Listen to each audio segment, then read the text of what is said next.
Hello, everyone. My name is Susanne Boll. I'm the speaker of the priority program, and I will introduce you shortly in what that is on scalable interaction paradigms for pervasive computing environments. And this is our conversation series in the winter semester 2021-2022. And I'm hosting this together with Heiko Müller.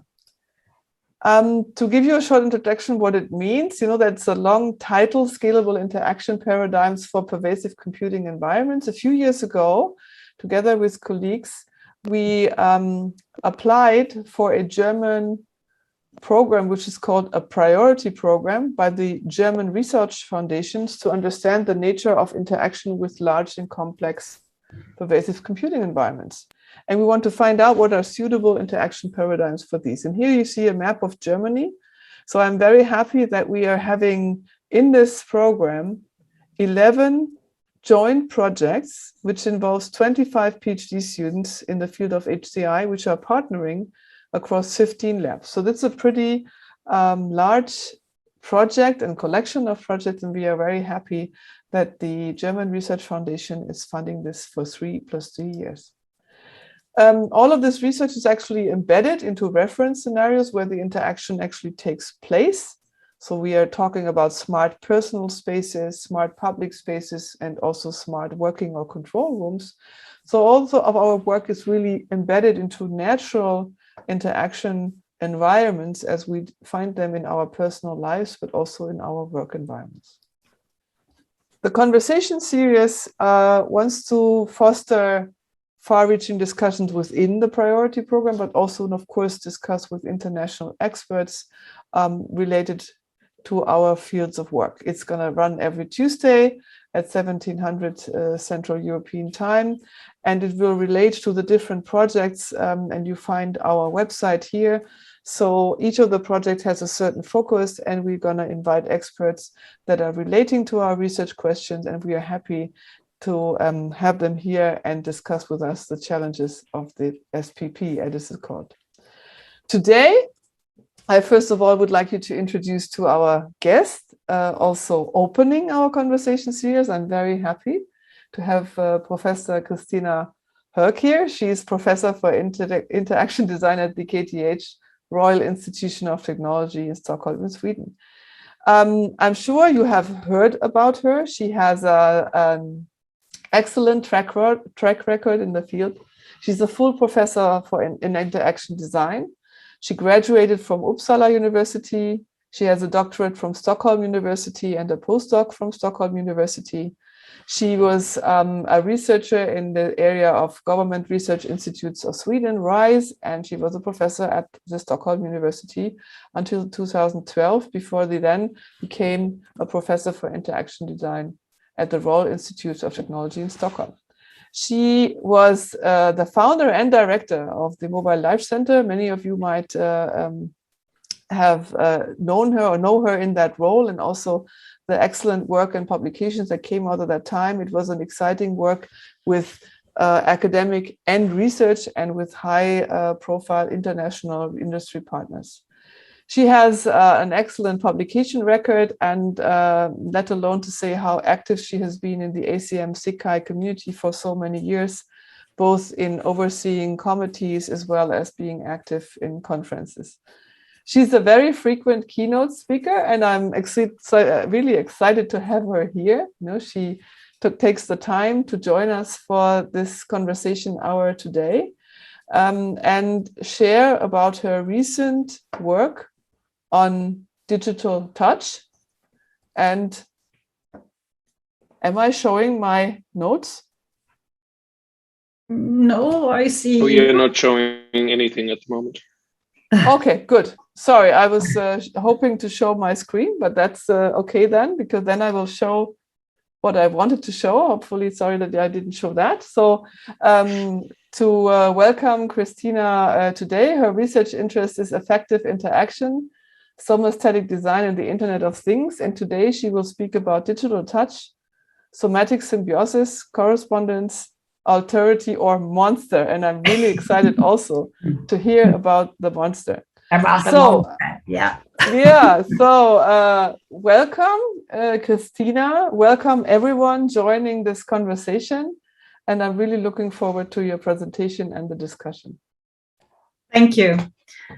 Yes. So the way I understood it is that I need to be a little bit provocative so that we get a really interesting discussion. So, so that is my aim today. I'm going to be just a little bit provocative, and we'll see what you say about that. And I'm going to focus on digital touch. I saw that that is one of the possible modalities that you're engaging with when you're looking at sort of how we're going to live with all of these technologies around us that are interactive and pervasive and everywhere in our environments.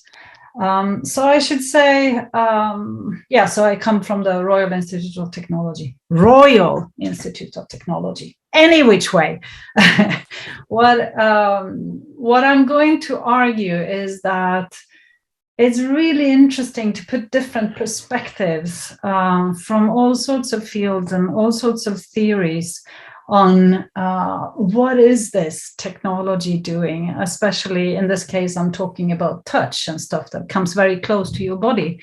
So we'll see if you agree with me that depending on how we see it, the sort of different perspectives, the different lenses we put onto it, we will see different issues and different possibilities, you know, not only bad stuff, but also good stuff that might come out of that. So we'll see what you say. What I work with the most right now is soma design. It is based on theories of somaesthetics.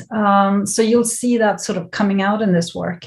Somaesthetics is a concept by a philosopher named Richard Schusterman. And here he is in his golden suit in one of his art projects that he's doing on the side of being a very important philosopher. What he means by somaesthetics is that he's put together two words, soma, which is an alternative way of expressing embodiment, but with a stronger focus on subjectivity for those of you who are interested in conceptuals.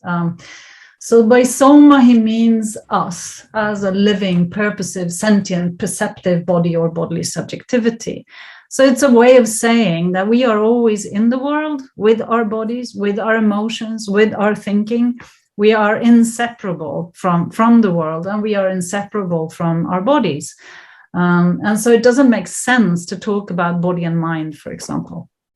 So that is important. In HCI, in human-computer interaction, we find it problematic whenever somebody speaks about subjectivity and the first-person perspective, my own personal opinions about stuff. On the other hand, it's always there, right? So to me, it's liberating to be allowed to design from this somatic, from the first-person perspective. Aesthetics is the other half of the word, and he's super proud of the fact that soma ends with an A and aesthetics starts with an A, so the A is reused in the word somaesthetics. Anyway, by aesthetics, you could mean a lot of different things by aesthetics, but his take is that it's an awakening from the mindless, joyless behaviors that we might have, and instead engaging with all of your senses with the world and deepening your appreciation of that. So if you think about the dinner you're going to have soon, there are two ways of handling that dinner. You could just shuffle the food into your mouth and then boof, done. Or you could actually enjoy it. You could think about how the food touches your mouth, how you chew it, how you swallow, what it tastes like, what it smells like, what it looks like, and really derive more pleasure from that experience. So to him, going back to the old philosophical ideals, this is the highest art of all, that of living a good life or a better life. And this rubs some people up the wrong way. To me, it was helpful. Because if you're designing technology that you strap onto people's bodies, then you need to make up your mind about why you're doing that. What are the values that you're trying to achieve? And so to me, thinking of it not as saving milliseconds for, you know, in a usability way of thinking about the world, or making my home into an industrialized, pervasive computing kind of environment where everything is efficient, instead looking upon it as a lived life, you know, an enjoyment through all my senses. So the highest art of all, that of living a better life, going back to Aristotle rather than Plato. Any which way, Soma design for me allows me to sort of mix aesthetics, ethics, and movement. And sort of when we apply it, it leads to a deepened somatic awareness, both for me as a designer, but also the aim is to do that for the end user. Some kind of social awareness of others in the environment and how they're affected by our design. So compassion and empathy is very strong. Enactments of bodily freedoms rather than limitations, and aesthetic experience and expression. So let me come now to this idea of monsters and whatnot. So if we are engaging with digital touch and we're trying to figure out what to do, what happens when we strap technology onto our bodies, what is it that we can do and that would benefit us as end user and as designers as well. So as I said, I believe that depending on how you see that relationship between us and technology, you will see different use situations, different technical requirements, different aesthetics, different ethical concerns, and different societal uptakes.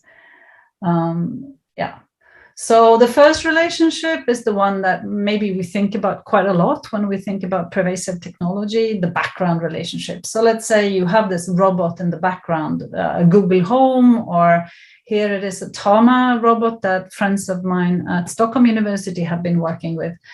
So basically it's in the background, it's always watching, it's always listening. Sometimes it sort of pops up, looks at you with its green eyes and says, hello, did you want to know when the train is leaving? So this is one kind of relationship that we can have to these pervasive technologies. So it's implicit interaction and sometimes foregrounding into explicit interaction. Another relationship is the Alterity relationship, and I think most of you recognize that one as well. It's when you have some kind of autonomous or semi-autonomous system that is behaving in ways that you relate to.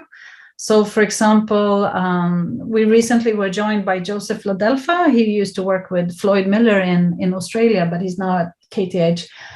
He's done these drones drones are, a form of otherness, of annoying, annoying, noisy stuff that you can interact with. So he created these drone interactions where you can dance with them, like in a Tai Chi kind of movement. So here you see me, I have these two things on my hands as a way of controlling the drone, and Joseph Ladelfa is standing in the background. So here is a relationship between me, my movements, my ways of understanding the world, and the drone and its way of understanding the world, right? So this is an Alterity relationship. Another example, just to scare you a bit, are these drones that we built here at Stockholm, at KTH, to be used on the opera stage. So these are Medea's children. They're about to be killed by Medea. And here you have Medea with her drones. So be prepared for some noise.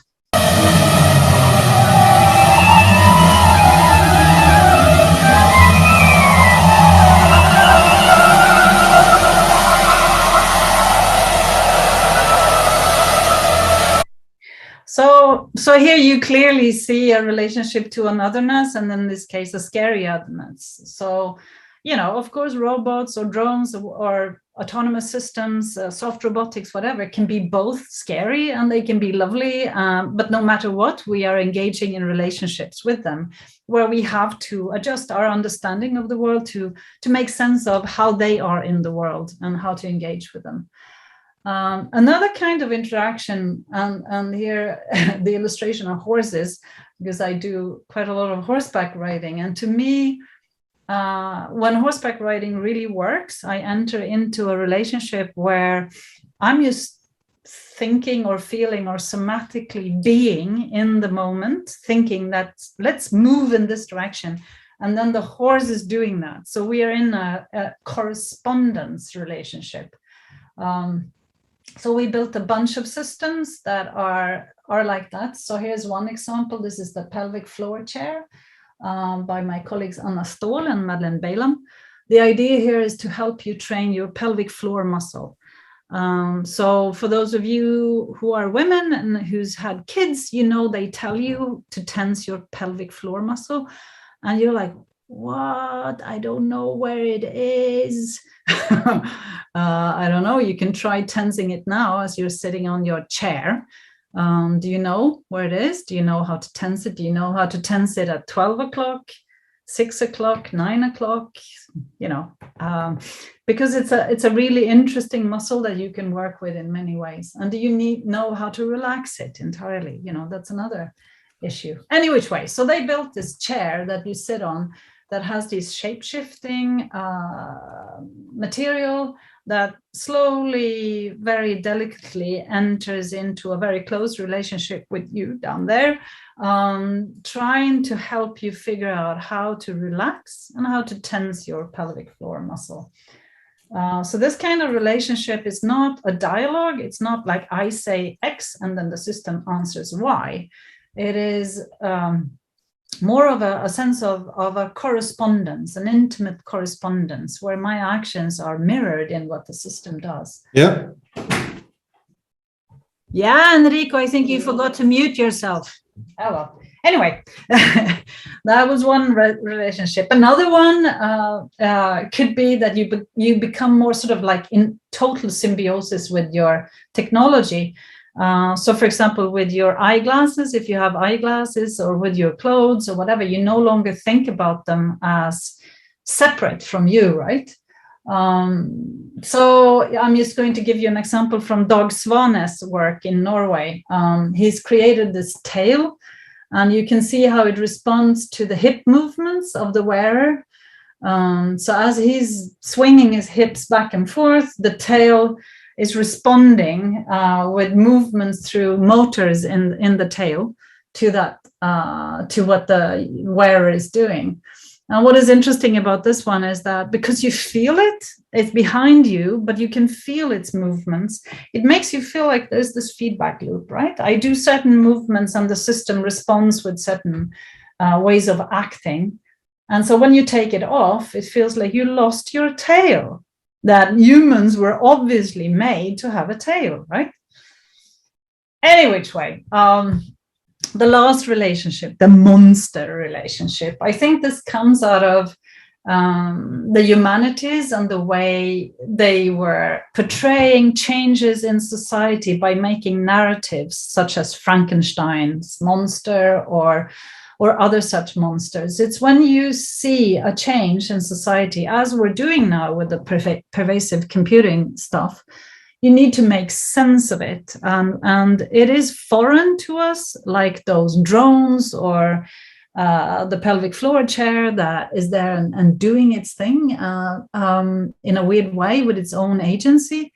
So how do we understand that? And the monster in the humanities literature is typically, you know, like a centaur or a Frankenstein's monster, whatever. It's sort of partly human, but still not human, right? And so we have to engage with it in novel ways in order to understand what is this thing. And it intrigues us. We love the scary movies and whatnot that gives us that. So one of the interactions we built recently, and this is something that Susanne mentioned, so these are shape-shifting interactive textiles that can communicate, for example, how somebody else is breathing. So this is a corset that we built that you put on, and then there are sensors and actuators in it. So let me play the video again, sorry. Sensors and actuators in it. So if I'm wearing one and you're wearing another, you can feel how I'm breathing, which muscles I'm moving, and so on. Or I can record myself and then play it back to myself. So I used it for a while during the pandemic, and it was really weird. It was like some kind of organic thing, some kind of animal coming towards me from my legs, from the floor, from outside, pushing upwards at my fat belly, and then releasing and so on. It was absolutely mesmerizing. And this was my own breathing that had been recorded and was just being replayed to me. So I had been breathing in a particular manner that singers do to strengthen their diaphragm. You do something like shh, shh, shh, and pss, pss, pss. And as you do, you make these fast movements with your diaphragm. So this is what was being replayed to me. It was really, really weird. It felt like a monster of some kind. Anyway, so these were just some examples of potential relationships that we could portray ourselves as having with technology, as background relationships that are always there in the background, listening to us, a bit creepy, privacy intrusive, as an alterity, like those drones, like an intimate correspondence, as in dancing or horseback riding, as a somatic symbiosis, as one with us, as glasses are, as a monster, and so on. And depending on how we look upon the relationship with technology or digital touch in these cases, we might see different problems and also different opportunities. So with the background relationship, we start to look upon ourselves perhaps as crops to be harvested, that these systems are always listening to us and using us as the basis for their bloody business model to give feedback to users about stuff. Alterity might be helping us shift away from anthropomorphism that is otherwise sometimes governing the way we think about robots or designing robots, and that doesn't really work always. An intimate correspondence is interesting because it might be with ourselves, that we come into this dialogue with ourselves, with our pelvic floor muscle, but it can also be a multi-species kind of correspondence.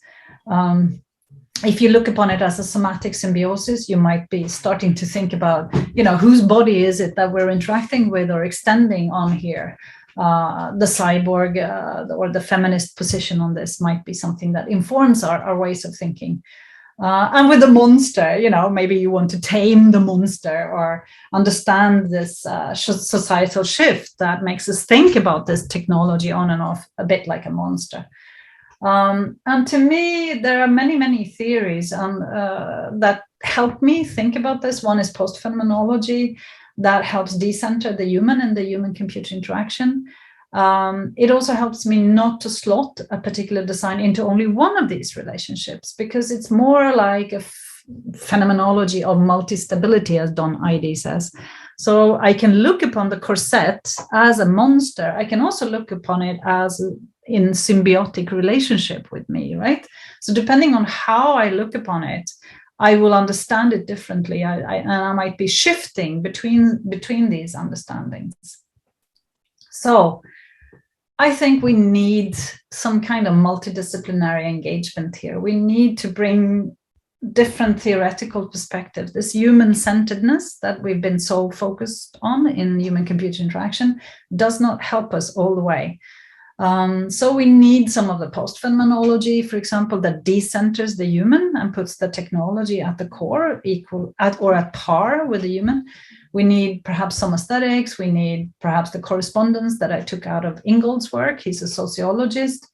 Maybe we need to look at the literature studies of how do we understand and bring technology into society.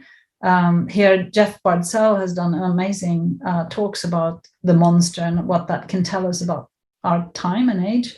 Or we might need the science and technology studies like Pig de la Bella Casa's care ethics and so on. No matter what framing we do, to me as a designer, it's super important that it is generative, that it helps me design stuff and that it helps me to imagine other potential futures. And if it's not generative, if it's just analytical, then I'm not interested. So any which way, I wrote some of these things in this book, and I'm just going to advertise my book because, I'd like to buy a horse and I'm not rich. So I need you to buy the book. And by that, I think I'll end and hope I was provocative enough for some interesting questions. Yes. Thank you, Kristina. Thank you for this interesting presentation. I'm pretty sure that it has provoked a set of questions, but while everyone is getting ready now for this, we might start with the role of, if I may, the materiality on the digital touch. You know, if I think of your corset, and it looked like carefully created, how much does the material play a role if I touch something or something touches me? Because, you know, if we go to the Middle Ages, this corset could be very frightening, you know, making out of metal, painful elements, you know, but here it looked very visually and also by the material physically very cozy in that sense. So what is your understanding of the materiality in the role of digital touch? Yeah, so we spend quite a lot of time. The way I see the material here is both the technical materials or the textiles or whatever it is we use to build the interaction, but also my own body. Because when I engage in these kinds of design processes and when I engage deeply and heavily with my own soma, I also change it. And so this technology is not innocent in how it sort of affects me. So my movements, my experiences, the way I feel and understand the world will be changed by whatever stuff I strap onto the body or I put in the environment of the user. But the way we engage with materials is that we engage deeply with them. We use a bunch of methods to slowly experience materials and over time really engage deeply with them. We use a method called aesthetic elaboration, for example, where one is blindfolded and then you try out a technical material on different parts of your body, or you know strap it onto you in different ways, and you try to slowly articulate what does it mean, what does it do with me or with my understanding of what this is. Also, in order to share in a research group or in a design group a common understanding of the affordances, the aesthetic affordances of a material. So the material is at par with my own body in the design process, you know. So that's how we work with that. I think the reason I emphasize slow, I just want to talk about that briefly, is some of our bodily and somatic ways of understanding are slightly slower to make sense. Like if you're learning how to go horseback riding, or if you're learning how to ride a bicycle, or if you're learning whatever, yoga, it takes time. And it takes time before the meaning of the interaction makes sense. So you can't do design with these materials in the typical Stanford D-School kind of chup, chup, chup, put some post-it ups and boof, it's done, right? You have to touch and feel and interact over a long time period to make sense of it. Yeah. Okay. I feel I would love to come and be a part of that lab experience on aesthetic affordances. Thank you, Kristina. But I'm inviting the audience also to ask questions. We are having enough time for questions, and you could use the chat for indicating that you would like to ask a question, or just open your mic and ask. Did I scare you guys? Or wasn't it provocative enough? Oh, well. So I would have one question, also regarding the material. So on the one hand, you said that we need a lot of time to spend with the material to really understand how it works. But on the other hand, you said in the end that we should decenter the human in HCI. So yeah, how does this work together would be my question. And thanks for the interesting talk. Yeah, so I think it is in those relationships where, so if you look back over, okay, so human-computer interaction, when it started, it was really important to tell everyone like, oh, hang on, we need to do design work that makes sense to a lot of users, not only to ourselves. And so we need a user-centered design cycle. And the reason for this is because the technology, the computer, the mobile and so on is there to serve us, to help us with our tasks, to do stuff for us. But we are in charge and the technology is there to do stuff for us.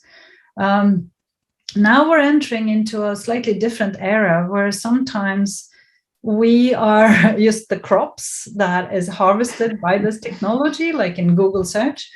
So we are part of the business model. We are like, where the data comes from, or we have interactions with robots or drones or soft robotics or whatever, where it's not clear that the human is on top and the technology is serving us. It might also be the other way around, right? And so in those kinds of interactions, I think we need to enter into those with strong awareness of what we are, of course, but also to have these different perspectives. Like sometimes the exoskeleton is doing stuff, right, on its own, and we are inhabiting that movement that it's doing. And also with the shift towards thinking about this from a sustainability point of view and a multi-species point of view, we're not the only ones. There are also bacteria and whatnot, that we are interacting with and through, or viruses. Shit, I shouldn't mention this, but yeah. Anyway, so looking upon it like that, then suddenly you have to think about human-centeredness in a different way. That it's not necessarily solely about putting the human in the center and putting technology as subservient. And in fact, it is already here. This is already what is happening. And if we don't recognize that in our design processes, then we fail, is what I think. Okay. Thank you very much. So, Michael, I can see you raised your hand. Do you want to? Yeah. First of all, thanks for the very interesting talk. My question is, from my observation, many of the technologies or interventions that you've showcased as an example, they appear to be quite intimate. That is, they seem to be extensions of oneself. And in your experience, how has the testing these technologies been across different cultures or different age groups? Has it presented any challenges, especially say maybe someone says, okay, this is a boundary. I don't expect this thing to make me feel this way, especially because a stranger has presented, this artifact to me and it's making me feel some type of way and I don't want to feel that type of way. How do you navigate such experiences? So I don't know. There are many answers to your questions, and I'm sure others could contribute as well. But I think what is problematic in our work, at least, is that end users find it super hard to express what it is. So I was trying to say something about this monster creeping up onto my belly and pushing my lard around, and that doesn't capture it at all. There's no way you can understand what I was just talking about, because you've never had a corset on top of your body that was doing these movements. And similarly with the pelvic floor chair, it's like so interesting, and I can talk about it, but it's not until you felt it that you can, so. And then the problem is that user studies then become super hard to do. And as you say, people respond very differently. And so it has made me question the whole idea that there is this normal user and that we can know anything about anybody else, because people seem to have such different ways of responding. We do some exercise together and then people stand up and they sort of say, yeah, my one side felt way bigger than the other side. And it was blue while this side was all orange. And you go, what?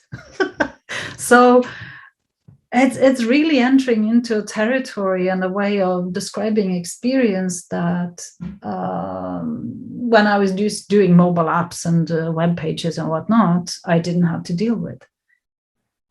Language is a shortcut to expressing stuff, while bodily experiences are, hard to express. So, yeah. And it matters. Your age and your background and your everything matters. Everything. The body becomes so present, and so there's a very, very strong feminist stance in this, in that you're like, oh shit, I can't ignore anymore that bodies are different. So that's why we turn to the feminists, because they also couldn't ignore the fact that there are different bodies in the world, rather than solidly male white body that we typically see otherwise in most user studies and in most interactions and in most philosophy accounts.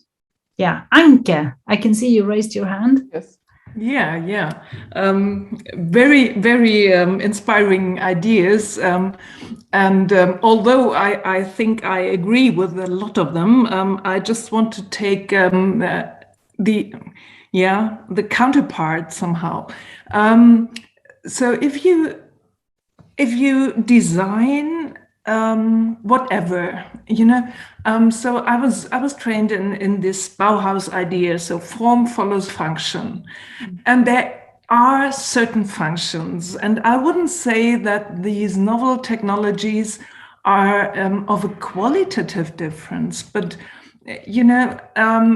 also a hammer can do things you did not want and you did not intend. So there's no difference for that. But if you present people with some tools without functions, then of course they will freely associate. And then of course their history matters, because their associations, they come out of the blue. And but this is mainly due to the missing function. Well, these are not without function, these systems that I introduced you. Well, maybe Dag Svane's tail to some extent, but he's actually, or his students are creating a spin-off company on that for cosplay. When people dress up in weird clothes and stuff. So that one is also finding its function, if you want to call cosplay a function. So I don't think that this is true. And I don't think that we are trying to embed any meaning into these. We're really carefully crafting over a long time particular meanings, and that we invite our users to engage with. So we're leaving, in a sense, sedimented movement patterns behind that we want our users to engage with. But the thing is that people are different in how they then understand and engage with that. And that, I think, is always true, also with the mobile apps and with the web pages. It's just that we didn't really see it. We try to sort of ignore it because it becomes almost impossible to design if you're engaging with that plethora of possible users. Yeah, thank you. I think maybe we let Mark ask, and then also stop the recording at some point, because we want to maybe move into a informal chat also. Mark. Okay, so I have to the formal question. No, I just wanted to follow up on that. I mean, it's always the same. I mean, we have appropriation on one hand, so people use stuff that is there in many different ways. But I think from a design perspective, I would say, I mean, the inscription part is very central to us. I mean, we cannot not always guarantee that people use stuff in certain ways, of course, because they're so different. But there's always there's like this a certain idea of what should happen through this thing I'm designing. At least that's how we would approach it. So sometimes we also have experimental settings, like trying some stuff out, but in a sense of there's always like an idea or something I want to create. And that means, I mean, that's also something normative. And I think also the aesthetics idea also brings something in it, like, the beauty of what is a beautiful interaction. And I would be interested in your take on that, because I think you kind of often can carefully navigate around that. not really saying, so what is now a good way? Should we design more for the soma, be, more bodily, have more full body interactions? When is Alterity sometimes maybe even better? What is your take on that? No, so I don't see it as if Soma Design wouldn't be able to design for Alterity, or that Soma Design wouldn't be able to design some boring mobile app. Of course you can. Soma Design is not about full body movement. It is a different stance towards how movement, emotion, and thinking are intimately linked. And second, in terms of aesthetics, I don't see aesthetics as beauty. I see it as a skill that you can train. And this is Richard Schusterman's position on it. So as you engage deeply with through touch, then you can experience more. If you engage deeply through your visual senses, then you can experience more. And it's not about whether what you experience is beautiful or not. It is whether it expands on your repertoire of experiences. That's what we're designing for in all of these cases. And then, of course, it's restricted by whatever the aim is. So if you're designing for somebody to learn more about their pelvic floor muscle, then this is what you're designing for. And if you don't succeed in that, then your design has obviously failed. But within that, the aim is to look for ways of expanding on my universe, of my possible ways of engaging with my pelvic floor muscle, to explore the richness of that. Parts of those explorations might not be beautiful or pleasant. They might be a bit awkward and close and intimate, but ultimately they lead to a richness in experience. That's what my aim is. So I see aesthetics not as beauty, and sometimes it goes through pain, and dedication and so on. And sometimes it's ugly, and that's okay if it leads to a richness in life. So I would call that a meaningful experience, right?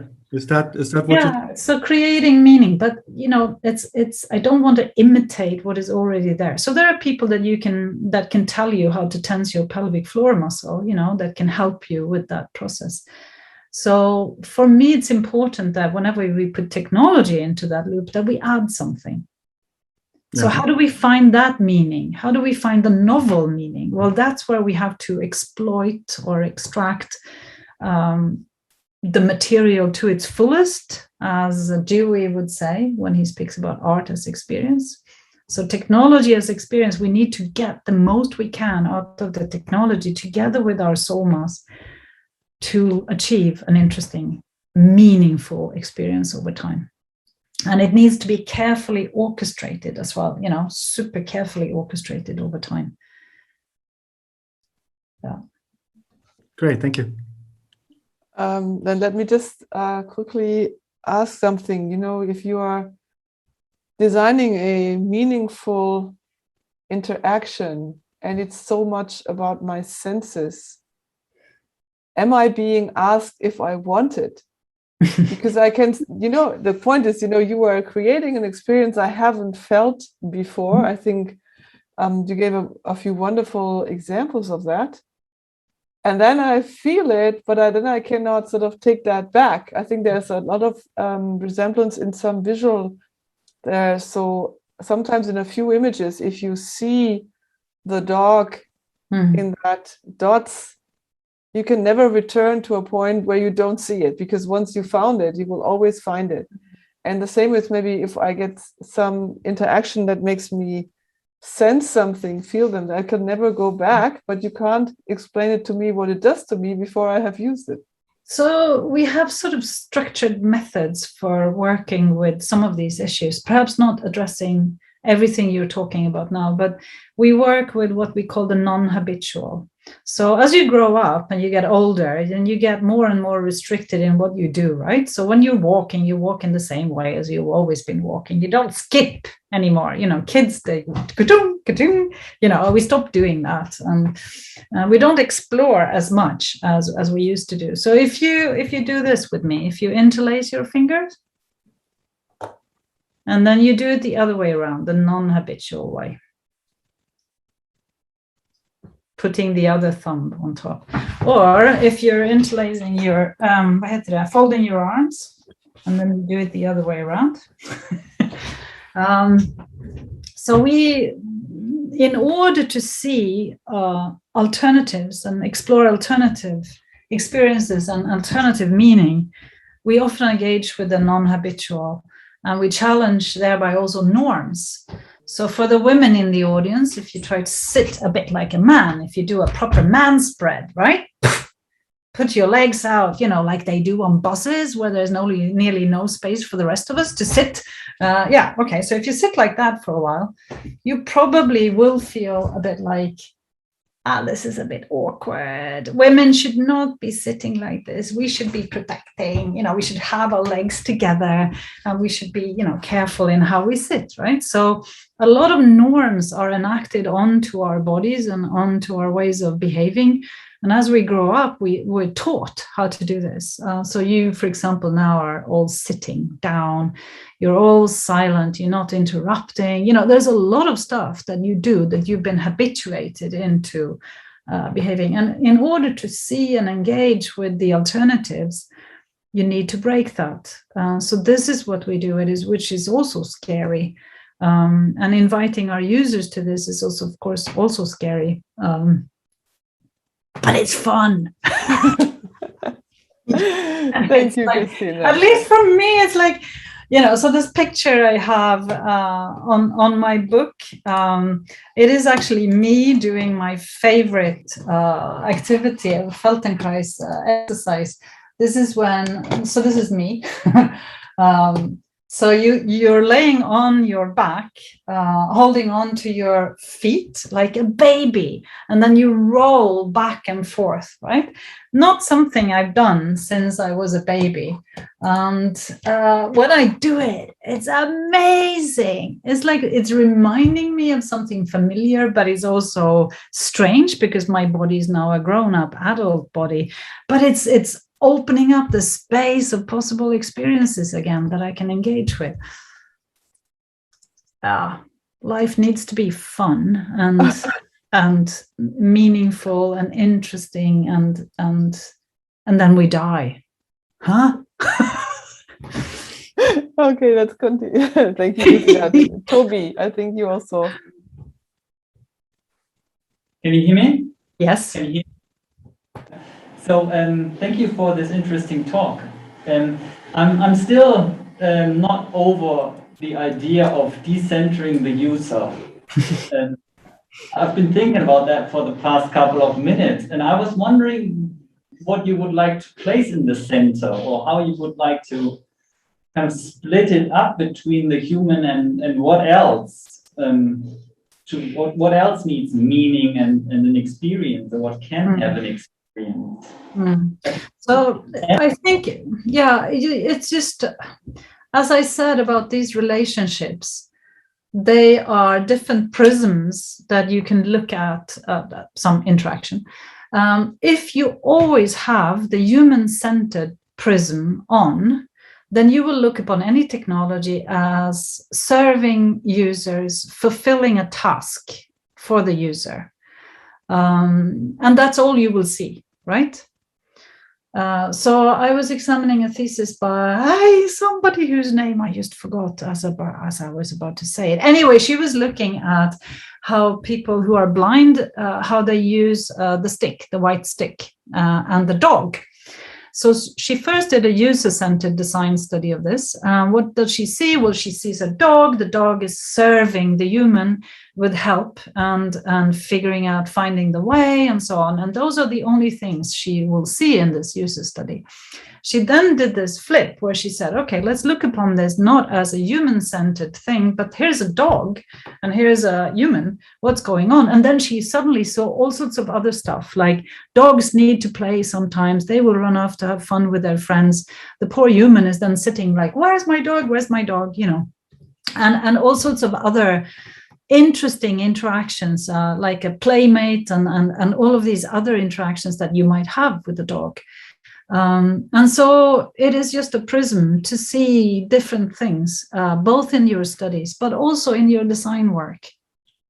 So this is how I see it. You know, I think a lot of our theories came from a time and age when the technology and the computer was serving us. If you look at philosophy, most of, you know, whatever, Heidegger and Merleau-Ponty and all of these guys, what they did was they looked at technology that was stupid, you know, machinery that would just do what you ask it to do, you know. And then you get this shift where you have technology with agency, technology that can do stuff on its own and that sometimes has its own reasons, sort of, for what it's doing. And if you see that, then you see different relationships. So this is not me saying, this is the post-phenomenologists who talk about this. So if you want to read more about that, you should look up Don Idey's work on post-phenomenology, as well as Peter Paul Verbeek. Those are good introductions to that. It's been taken up by people in HCI, like Ron Wackery, and his PhD student that I just can't remember the name of, who did that work on the dog and blind users. Did it help, Toby? Not sure yet. I can see the point of dog, but I'm not sure. Well, maybe it's more the serving idea that we need to change then, rather than, I mean, in the end, it's the human who has the experience and not the machine. But it's not only about machinery, it's also about, in general, the Anthropocene, right? It's about our role in the world, right? It's about technology. So maybe that was my thing. So, you know, our technologies enter into a complex interrelationship between nature and us, and I think we are nature in some ways. But anyway, and that's how we need to design. We can no longer design with the human in center. In any, you know, for many different reasons, political reasons, and all sorts of reasons. I think that's a very strong statement, or almost closing to the end. That's something definitely we will come back. And the priority program has several rounds of events coming up, and we would be very happy, Kristina, maybe to welcome you again, maybe one day in person, where we can see that yes, we can no longer design for the human in the center. I think that's a really challenging question. Thank you again for joining us today. We know that you have also other events coming up. So I would say a big round of applause, either virtually by waving or using all of your Zoom features that you can use. Thanks everybody for joining, and even for groups who joined in large groups as behind like bigger cameras. Give me a few seconds to also announce the conversation of the coming week. After this week's excellent start, we have next week a presentation on the field of gaze interaction, and it will be a conversation that Katrin Wolf and Albrecht Schmidt will be having with Professor Kasneci and Professor Gellison, also two known and exciting researchers in the field. And that closes our conversation for today.